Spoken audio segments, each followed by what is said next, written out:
Hi friends, ఎలా ఉన్నారు? ఇదొచ్చేసి Saturday రోజు వ్లాగు. ఈ సాటర్డే వచ్చేసి ఇక్కడ పూజ గదంతా కూడా క్లీన్ చేస్తున్నాను. మార్నింగ్ 6కి లేచాను.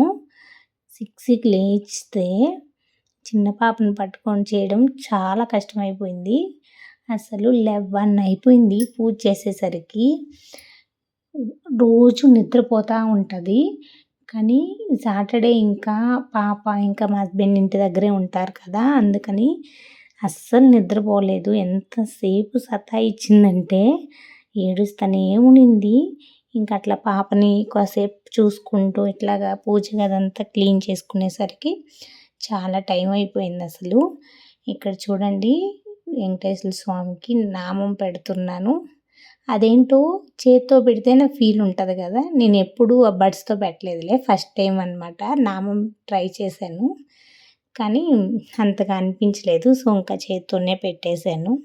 ఇట్లాగా పటాలన్నీ కూడా క్లీన్ చేసుకొని గంధం పెట్టేసి తర్వాత బొట్టు పెడతాను.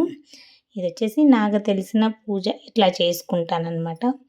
ఎప్పటి నుండో అనుకుంటూ ఉన్నాను పిండి దీపం పెట్టాలి అనేసి. ఫైనల్గా ఆ వెంకటేశ్వర స్వామి అనుగ్రహం ఈరోజు కుదిరింది. ఈరోజైతే పిండి దీపం ఫస్ట్ టైం అనమాట చేయడం. మా అక్క వచ్చి చెప్పారు. సో ఇంకా అట్లాగా ఇంకా కొంచెం యూట్యూబ్లో చూసి చేశాను.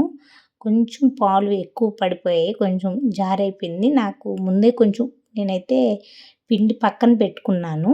ఇంకా అట్లా కొంచెం పిండి కలుపుకుంటూ అట్లా ఫైనల్గా అయితే చాలా ఒక 20 మినిట్స్ టైం పట్టింది అసలు అది చేయడానికి. అంటే కలుపుకోవడం, పిండి కలుపుకోవడం, అట్లా అంటే పాలు వేయడం, మళ్ళీ పిండి వేయడం, అట్లాగా అయిపోయింది ఫస్ట్ టైము. ఇంకా ఫైనల్గా ఆ వెంకటేశ్వర స్వామి అనుగ్రహంతో ఫైనల్గా అయితే కుదిరింది. ఒకటే దీపం ఒకటే చేశాను అనమాట. ఇంకా మామూలుగా అయితే 3 చేద్దాం అనుకున్నాను కానీ అసలు ఒకటి చేయడానికి నాకు చాలా టైం పట్టింది, అసలు అవ్వలేదు. ఇంకా ఫైనల్గా అయితే చేశాను. ఇట్లా చూడండి, ఈ విధంగా అయితే చేశాను. ఇక్కడ నామం కూడా 3 నామాలు అయితే చిన్నగా అట్లాగా పెట్టాను. చూడండి, ఫైనల్గా ఈ విధంగా అయితే పూజ గది అంతా కూడా నీట్గా క్లీన్ చేశాను. ఇంక ఇక్కడ అందరం కలుసుకొని నీట్గా పూజ అయితే చేసుకున్నాము. ఇక్కడ చిన్న పాపను అయితే ఇంకా ఎత్తుకున్నాను అనమాట, ఏడుస్తూ ఉంటే. ఇంకా దేవుడి దగ్గర పాటలు పెట్టుకొని ప్రతి శనివారం ఇట్లాగా మంచిగా అయితే పూజ చేసుకుంటాము. ఫస్ట్ టైము ఇట్లాగ పిండి దీపం పెట్టాను, చాలా బాగా అనిపించింది. ఫస్ట్ టైం ఏదైనా చేస్తే రాదు కదా, కానీ చాలా టైం తర్వాత కూడా వచ్చింది, హ్యాపీ అనిపించింది. ఎక్కడ నెల్లు కట్టకుండా అట్లా రౌండ్గా అయితే మంచిగా వచ్చింది. ఇంకా ప్రసాదం చేసేదానికి కూడా టైం లేదు, అందుకని పొంగల్ అట్లా ఏం చేయకుండా జస్ట్ గుగ్గుళ్ళు పెట్టేసుకొని కొబ్బరికాయ అయితే కొట్టుకున్నాము. ఈరోజు మిట్టు అంటే న్యూ స్కూల్ జాయిన్ అవుతుంది, అక్కడ అడ్మిషన్కి వెళ్ళేది ఉన్నింది. సో ఇంకా అలాగే పూజ చేసుకొని వెళ్ళొచ్చులే అని చెప్పేసి ఇంకా పూజ అయితే మంచిగా చేసుకున్నాము. తర్వాత దీపం కొండెక్కిన తర్వాత ఈ విధంగా అయితే చెట్లకి వేసాము. తలా కొంచెం ప్రసాదంగా తీసుకొని తర్వాత ఇంకా చెట్లకి అయితే వేసేసాము. ఇక్కడ మిట్టు అయితే స్కూల్కి వెళ్ళింది, అడ్మిషన్ అయితే దొరికిందంట. ఇక్కడ చూడండి, ప్రెస్టేజ్ స్కూల్లో మిట్టు అయితే నెక్స్ట్ ఫస్ట్ స్టాండర్డ్కి వెళ్తుంది. అక్కడ ఎగ్జామ్ అవి పెట్టారు, మమ్మీ బాగా రాశాను అని చెప్తుంది. చూడండి, ఇదైతే నాకు ఇచ్చారు మా అనేసి ఇంకా చూపిస్తూ ఉంది. ఇక్కడ వచ్చేసి మంచిగా ఒక కప్ అయితే ఇచ్చారు. ఇంకా వాళ్ళ స్కూల్ గురించి ఒక బుక్ అయితే ఇచ్చారు. చూడండి, కప్ అయితే చాలా బాగుంది. ఇక్కడ మిట్టు చూపిస్తూ ఉంది, స్కూల్ నేమ్తో అయితే ఇచ్చారు.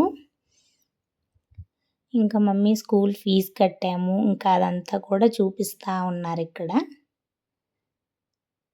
చూడండి, మిట్టు అడ్మిషన్.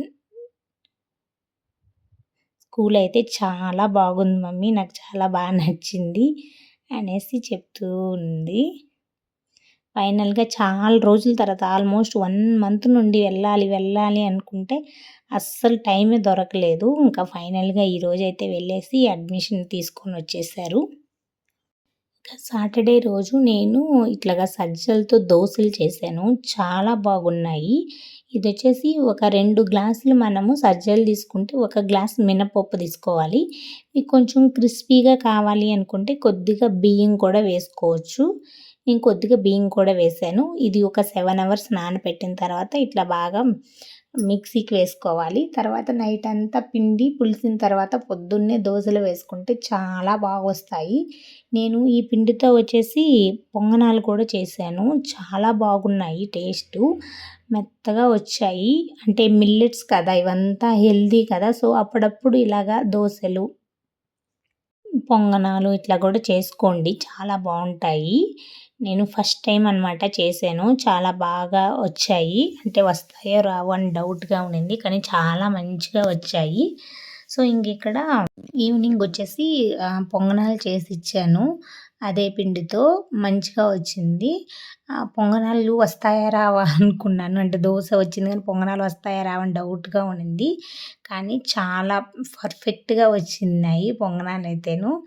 అప్పుడు ఇంకా మిట్టుకు కూడా చాలా బాగా నచ్చినాయి. టేస్ట్ బాగుంది అని. కానీ డిఫరెంట్‌గా ఉంది అని అడుగుతూ ఉన్నారు వాళ్ళు. అంటే కొద్దిగా మెత్తగా ఉన్నాయన్నమాట. నేను బియ్యం వేయలేదు. సో, అంటే ఒక స్పూనే వేశాను. కొంచెం ఎక్కువగా ఉంటే ఇంకా క్రిస్పీగా ఉండేవి.